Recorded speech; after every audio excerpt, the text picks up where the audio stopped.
오늘은 부활장 고린도전서 15장의 마무리 부분을 보겠습니다. 본문은 29절부터 마지막 58절까지인데요. 이 시간엔 뒷부분만 좀 읽겠습니다. 50절부터 마지막 58절까지 말씀입니다. 형제들아, 내가 이것을 말하노니 혈과 육은 하나님 나라를 이어받을 수 없고 또한 썩는 것은 썩지 아니하는 것을 유업으로 받지 못하느니라. 보라, 내가 너희에게 비밀을 말하노니 우리가 다 잠잘 것이 아니요 마지막 나팔에 순식간에 호련히 다 변화되니 나팔 소리가 나매 죽은 자들이 썩지 아니할 것으로 다시 살아나고 우리도 변화되리라. 이 썩을 것이 반드시 썩지 아니할 것을 입겠고 이 죽을 것이 죽지 아니함을 입으리로다. 이 썩을 것이 썩지 아니함을 입고 이 죽을 것이 죽지 아니함을 입을 때에는 사망을 삼키고 이기리라고 기록된 말씀이 이루어지리라. 사망아, 너의 승리가 어디 있느냐? 사망아, 내가 쏘는 것이 어디 있느냐? 사망이 쏘는 것은 죄요 죄의 권능은 율법이라. 우리 주 예수 그리스도로 말미암아 우리에게 승리를 주시는 하나님께 감사하노니, 그러므로 내 사랑하는 형제들아, 견실하며 흔들리지 말고 항상 주의 일에 더욱 힘쓰는 자들이 되라. 이는 너희 수고가 주 안에서 헛되지 않은 줄 알미라. 아멘. 마라톤 선수가 42.195km라는 이 긴 거리를 달리기 위해서는 적절한 힘의 안배와 더불어 가장 중요한 것이 바로 많은 인내가 필요합니다. 우리 인생도 신앙도 마찬가지죠. 아름다운 가치와 진실한 의미를 추구하며 살아가려는 사람에게는 더욱더 그러합니다. 특히 이 세상에 살면서 하나님 나라의 영광과 부활의 완성을 대망하는 그리스도인에게는 많은 고투가 필요해요. 그래서 우리가 흔히 고진감래라는 말을 하지 않습니까? 오늘 본문에서는 부활의 영광을 위하여 우리 그리스도인들이 이 세상에서 어떻게 살아야 하는지를 결론적으로 잘 말해주고 있습니다. 바울은 말하기를 오직 그리스도 예수만이 성도들에게 승리를 주시는 분이고 성도들은 그 부활의 승리를 위해서 흔들리지 말며 항상 주의 일에 더욱 힘쓰는 자가 될 것을 오늘 당부하고 있어요. 이제 이 본문을 좀 더 자세히 살피면서 우리 부활 신앙자들이 온전히 부활 신앙자로서 온전히 부활에 이르는 성도들의 삶이 어떠해야 하는지를 함께 생각해 보고자 합니다. 첫 번째 꼽을 수 있는 것은 혈과 육으로는 하나님 나라를 유업으로 받을 수 없다는 거예요. 영광된 부활을 대망하며 사는 그리스도인의 삶은 죽을 수밖에 없는 인간의 이 육체적인 요인으로는 절대로 성취될 수 없는 것이다. 바울은 그렇게 앞서 29절 이하로 쭉 말씀하면서 여기 50절을 말하자면 29절부터의 말씀의 결론처럼 그렇게 혈과 육으로는 하나님 나라를 유업으로 받을 수 없다. 이것을 먼저 말하면서 이 단락을 시작하고 있는 겁니다. 이는 물론 1차적으로 역사의 종말에 이루어질 그 완성된 부활이 현재 우리 육체로서 감당할 수 없음을 나타내는 말이기도 하고요. 그러나 그 이면에는 보다 더 깊은 의미가 있습니다. 이미 이 역사선상에서 사는 그리스도 안에서의 성도들의 현재적인 삶이 바로 하늘나라의 삶이어야 된다는 것, 또 하나님 나라를 세워가는 생활이라고 하는 점을 우리가 상기할 필요가 있다는 거예요. 그게 이제 어제 말씀드렸던 지금 그리스도인, 헬라어로 표현하면 눈이 크리스티아누스라고 말할 수 있어요.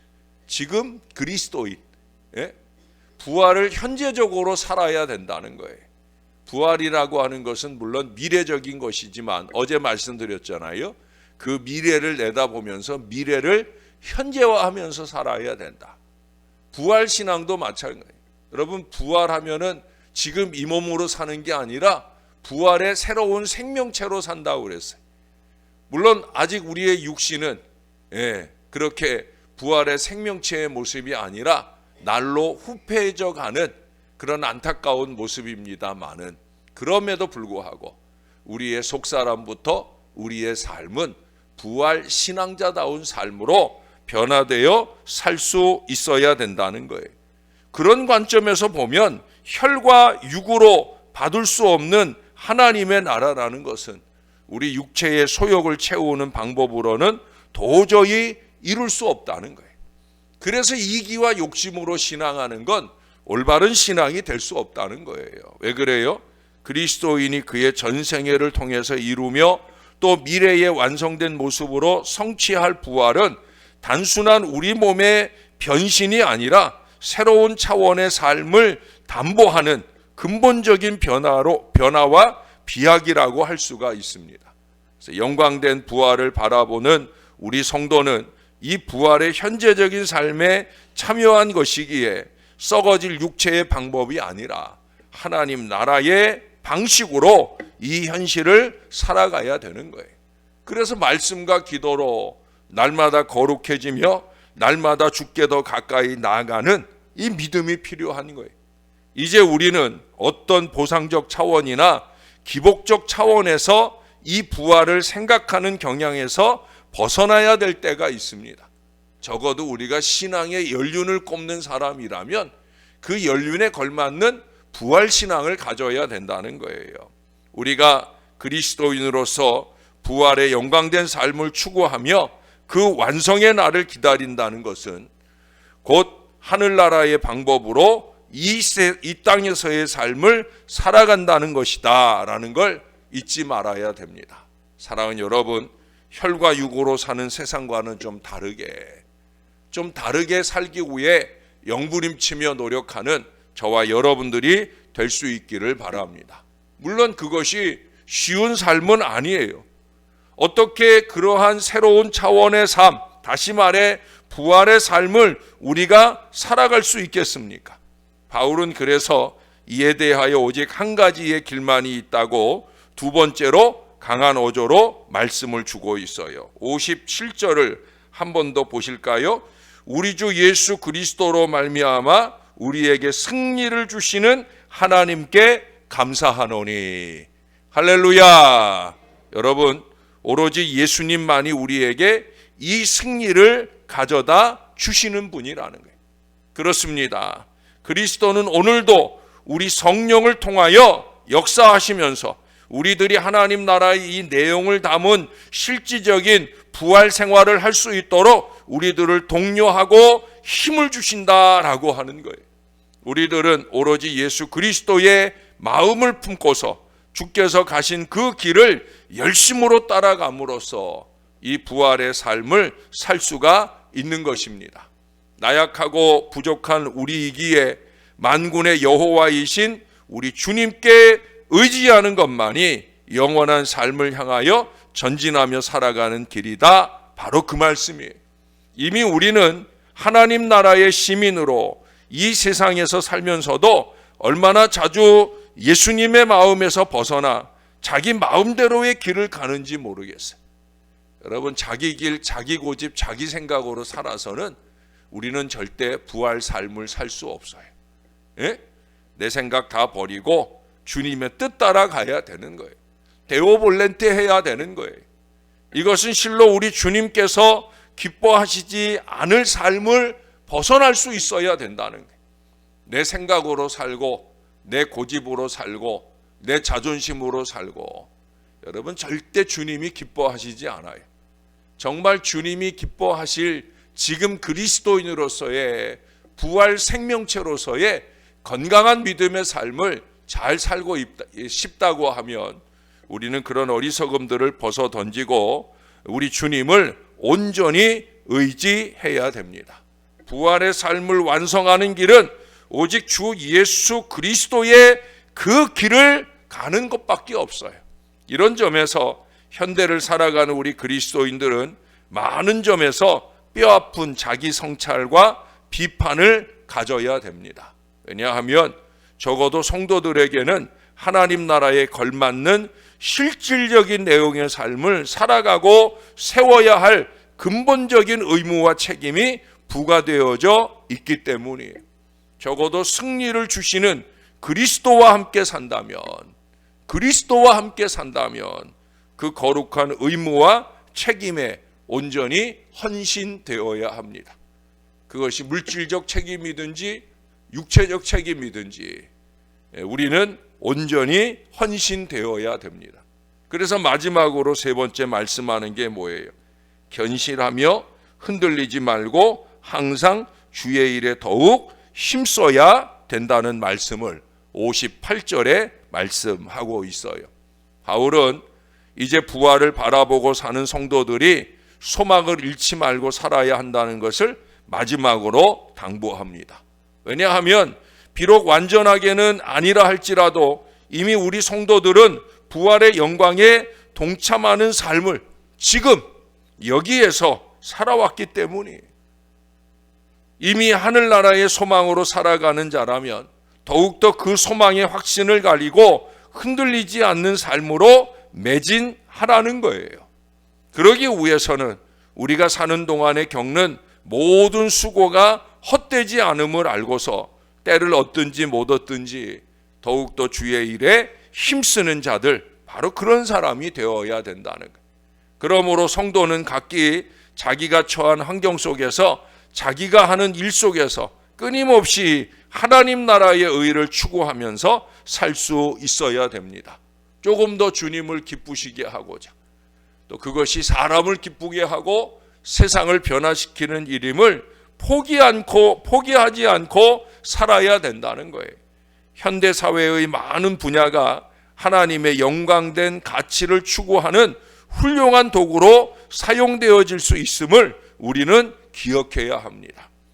이렇게 볼 때 부활의 영광을, 그 찬란한 소망의 날을 기다린다는 것은 단순히 수동적으로 맹목적으로 연명하며 기다린다는 그런 의미가 아니라 오히려 능동적으로 적극적으로 주체적으로 하나님 나라의 문화를 이 세상에서 실현하며 살아간다는 깊은 의미를 내포하고 있습니다. 따라서 우리 모든 성도가, 그리고 그 성도들이 모인 교회가 이 세상에서 존재한다는 그 자체는 영원한 생명력을 지닌 부활의 삶을 이미 살아가는 것이며, 완벽한 그날의 성취를 위해 오늘도 노력을 다하여 힘쓰는 이 역동성을 전제하고 있다는 거예요. 사랑하는 여러분, 오늘도 부활한 그리스도와 함께 그 부활 생명체로서의 건강하고 활력 있는 삶을 잘 살아내시는 하나님의 사람들이 되시기를 바랍니다. 사랑하는 성도 여러분, 부활의 승리를 바라보는 성도의 생활은 오로지 주 예수 그리스도의 길을 쫓아서 끝까지 흔들리지 않고 주의 일을 추구하는 거예요. 그러나 실질적으로 현대사회 속에서 이러한 삶을 사는 것이 결코 쉽지만은 않습니다. 여러 가지 가치의 혼돈과 갈등이 있는 사회 속에서, 또 사람과 상황이 끊임없이 나를 그 부활의 감격으로부터 무너뜨리려고 하는 이 악한 세대 속에서 하나님 나라의 가치를 실현하는 노력을 일관되게 한다는 것은 그만큼 어려운 일이기 때문이에요. 그러나 성도는 주 예수 그리스도를 전적으로 의지하며 나아가야 되겠습니다. 나 혼자 한다면 할 수 없는 거예요. 나 혼자 산다면 살 수 없는 거예요. 사랑하는 여러분, 우리 수고를 헛되지 않게 하실 우리 주님 안에서 주님과 함께 승리의 전진을 항상 이어가시는 부활 신앙자, 지금 그리스도인들이 다 되시기를 우리 구주 되시는 예수님의 이름으로 간절히 축원합니다. 기도하겠습니다. 우리 주님 다시 오실 때, 아니 이 땅에 우리의 생애가 마치고 주님이 우리를 부르실 때, 우리는 그렇게 부활의 생명체로 다시 살아나 변화되어진 영성의 미래를 살아가게 되어질 줄로 믿습니다. 그러나 그때만 아니라 그 미래를 현재화해요. 오늘도 우리가 부활의 생명을 살아야 되는 것임을 말씀해 주시니 감사합니다. 혈과 육으로 이룰 수 없는 오직 말씀과 기도의 거룩함으로 우리에게 주신 그 모든 일들을 흔들림 없는 믿음으로 더욱더 힘써 행하는 이 견실한 믿음으로만 우리가 지금 그리스도인으로서의 부활 신앙을 오늘 살 수 있는 줄로 믿습니다. 말씀을 잘 받았사오니 부활 신앙자다운 거룩한 삶을 살게 하여 주옵소서. 말로나 행동으로나 하나님의 영광을 가리지 않도록 우리를 붙들어 주시고 우리가 열심 있게 행하는 모든 일들이 부활의 주님을 따라가며 부활의 주님을 나타내는 아름다운 믿음의 삶이 될 수 있도록 우리를 붙들어 주옵소서. 오늘 하루도 지금 그리스도인으로서의 삶을 예수님과 함께 열심히 잘 살아내는 저와 이 모든 사람들 되게 하셔서 우리가 노력하는 모든 영성 생활에 승리하는 은혜가 넘치게 도와 주옵소서. 지난 금요일 이 땅에 찾아온 독일의 세 분 손님들이 이제 오늘 돌아갑니다. 마지막 공항에 모셔다 드리고 배웅하는 모든 일들까지 잘 마무리하게 도와주시고 어제 저녁에도 그들이 수없이 고백한 대로 너무너무 행복하고 또 아름다운 기간이었다라는 그 고백과 가슴을 안고 돌아가서 무엇보다 이 땅의 한국교회의 영성을 그들이 잘 접붙여서 독일 교회도 새롭게 살아나는 좋은 기회를 만나게 도와 주시옵소서. 독일과 가나와 우리 한국이 연합해서 한독과 사역들이 이어지는 모든 날 동안에 더욱더 위대한 복음의 역사가 이제 가나만 아니라 독일에까지도 뜨겁게 일어날 수 있도록 우리 하나님께서 도와 주시옵소서. 감사합니다. 예수님의 이름으로 기도합니다. 아멘.